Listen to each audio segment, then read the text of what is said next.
Abbas ரலியல்லாஹு அன்ஹு வந்து சொன்னாங்க, நாளுக்கு நாள் இஸ்லாத்தில் சேர்றவங்கெல்லாம் அதிகமாகிட்டு வருது, கூட்டத்தில் உங்களை வந்து ரொம்ப நெருக்கிறாங்க, கூட்டத்தில் உங்களை சந்திக்க வர்றவங்க ரொம்ப இது பண்ணுறாங்க, அதனால் நாங்கள்லாம் ஒரு முடிவு பண்ணியிருக்கோம், இனிமேல் எங்கேயா இருந்தாலும் உங்களுக்கு வந்து ஒரு கூடாரம் மாதிரி ஒன்று ஏற்பாடு பண்ணி நாங்கள் அதில் வச்சுருவோம்.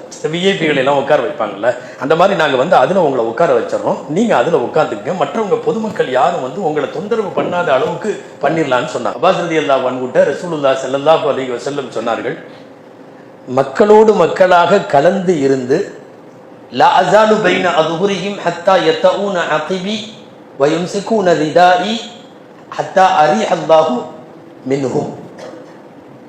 நான் மக்களோட மக்களாகவே இருக்கேன், சமயங்களில் நடக்கும்போது என் காலை தெரியாமல் அவங்க மிதிப்பாங்க, அவ்வளவு நெருக்கடியில் நடப்பேன், என் துண்டை பிடிச்சி உருகுவாங்க மக்கள், துண்டை பிடித்து இழுத்தாலும் நடக்கும்போது கால்களிலே என்னை மிதித்து விட்டாலும் அல்லாஹ் எனக்கு வஃபாத்தை தருகிற வரை நான் அவர்களோடு அப்படியே இருக்கிறேன்.